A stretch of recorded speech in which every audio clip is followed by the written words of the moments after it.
Založenie Tép. Vo fénickom meste Sidóne panoval kedysi kráľ Agenor. Jeho dcéra Európa bola široko ďaleko známa svojou krásou.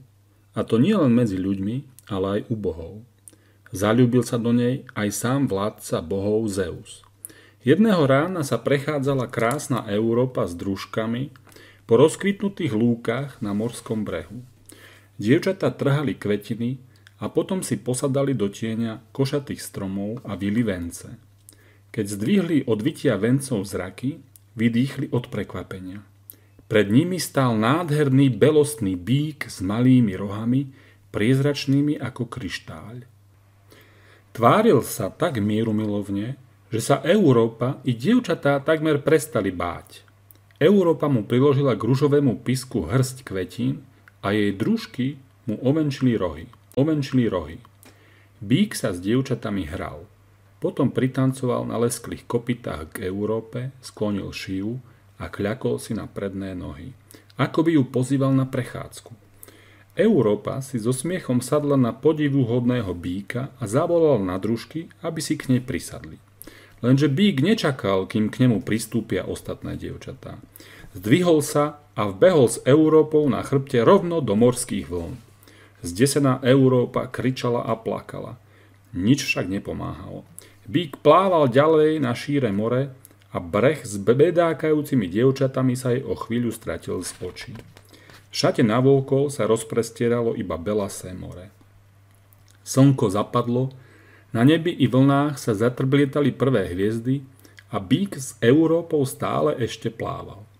V temnote pred nimi sa zjavil čierny tieň neznámeho pobrežia. Bík doplával k pevnine, vstúpil s omdlievajúcim dievčaťom na suchú zem. Jemne uložil Európu na mäkký trávnik a zmizol. Z teplej nočnej tmy sa vynorila bohyňa lásky Afrodita. Naklonila sa nad vystrašené dievča a utešovala ho. Neboj sa, povedala ticho, nič zlé sa ti nestane. Sám vládca bohov Zeus sa premenil na bíka a uniesol ťa, pretože sa do teba zaľúbil. Tvoje meno bude nesmrteľné. Svetadiel, ktorý ťa prijal, bude sa už naveky nazývať po tebe Európa.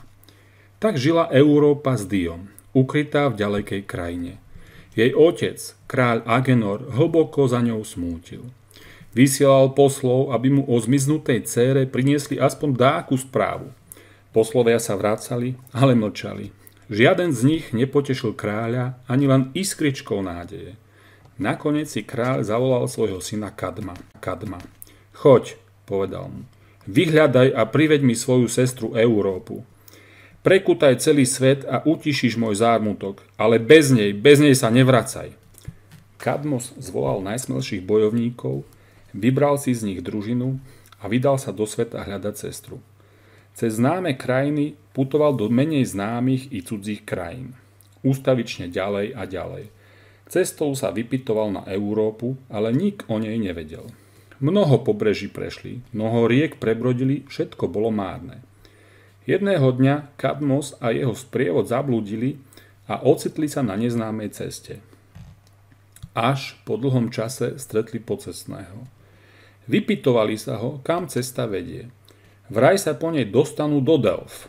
Vidím, že ste zďaleka, povedal pocestný. Možno ste sa vydali za dobrodružstvom. Možno niekoho hľadáte. Tak či onak, keď ste už na ceste do Delf, požiadajte o radu v Delfskej veštiarni.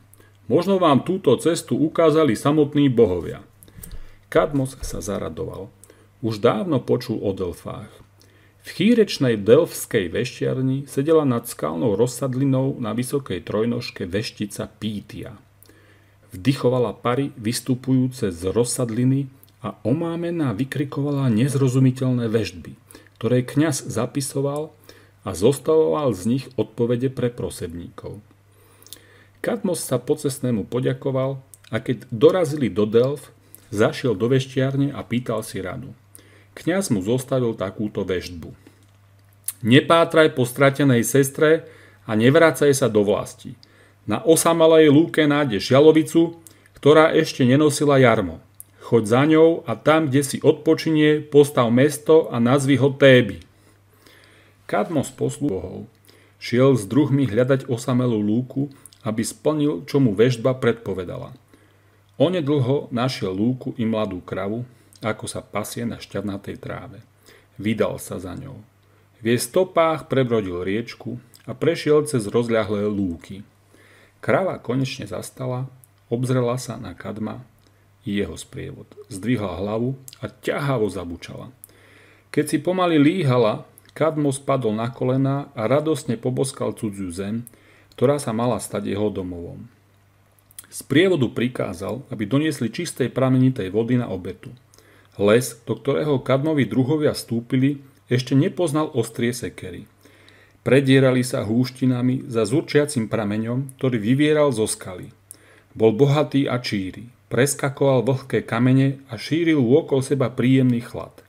Kľakli si, že si naberú vody. V tom sa ozval v nedalekej jaskyni hrmot a fúčanie. Krovie nad prameňom sa rozhrnulo a ohromení muži zazreli obrovského šupinatého draka s krvavým hrebeňom od hlavy až po chvost. Oblude šľahali z očí plamene a celá bola plná jedu. Roztvorila pisk s 3 kmitajúcimi sa jazykmi a s 3 radmi zubov a vydýchla na nich otravný mrak svojho dychu. Koho nezadusila dychom, toho rozmliaždila šupinatým telom alebo roztrhla v pazúroch. Slnko vystúpilo na vrchol svojej cesty a skrátilo tiene. Kadmovi druhovia sa stále nevracali. Kadmos sa začal obávať, či sa im neprihodilo niečo zlé. Vzal preto meč, oštepy a vydal sa ich hľadať. Chodníček vysekaný v húštine ho zaviedol ku skale s prameňom. Tam lečala jeho popitá družina a nad mŕtvými zlovesne kýval hlavou hrozný drak. Kadmos sa mu pozrel neohrozene do očí, podliatých krvou a zvolal: Alebo budem vašim pomstiteľom, verní druhovia, alebo vašim druhom i v smrti. Zohol sa po veľký balvan a hodil ho do draka. Obrovský balvan by iste preboril aj pevné mestské hradby, drakovi však neublížil. Odrazil sa od jeho šupinátého panciera a iba rozpálil jeho hnev. Drak sa vzopel proti útočníkovi, no Kadmos mu oštepom prerazil pancier. Drak otočil hlavu, zahryzol sa do oštepa a prelomil ho. Hrot si však nedokázal vytrhnúť, lebo zaviazol pevne v rane. Bolesťou rozúrený drak sa obrátil na Kadma, roztiahol smrtiaci pisk a chystal sa čiernym jedovatým dychom hrdinu zahubiť.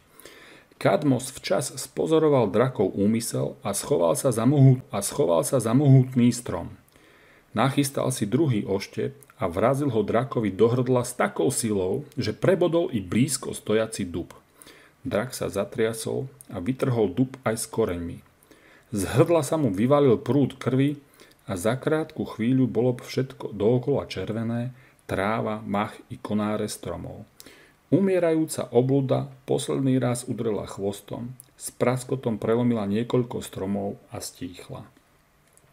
Kým si Kadmos obzeral zabitého draka a žasol nad jeho obrovským telom, zniesla sa k nemu bohyňa Palas Aténa. Zasej zuby mŕtvého draka, rozkázala mu. Kadmos oštepom skypril pôdu a do vyritých brázd zasial dračie zuby. Odrazu sa začali hrudy nad dračou sejbou hýbať. Z hliny vyrazili hroty mečov a oštepov, chocholy, prilby, hlavy, hrdlá, hrude, ruky držiace zbrane. Pole zaplavili bojovníci s pozdvihnutými zbraňami. Kadmos sa vojska naľakal a schytil meč. No jeden z bojovníkov na ňo vykrikol: Nemiešaj sa do nášho boja, toto je naša vec. A už sa rozohnal mečom na najbližšieho bojovníka. Ten ho prebodol dobre miereným oštepom. Prepukla bitka a bojovníci sa navzájom pozabíjali. Ani to nemohlo byť inakšie. Veď sa zrodili zo zubov draka, ktorý bol synom Área, boha vojny. Pláň sa pokryla padlými mužmi. Zo všetkých bojovníkov prešlo iba 5 mužov, ktorí medzi sebou uzavreli mier. Boli mocní a udatní, lebo si ubránili svoj život v neľútosnom boji. Spolu s nimi založil Kadmos hrad a slávne mesto Téby.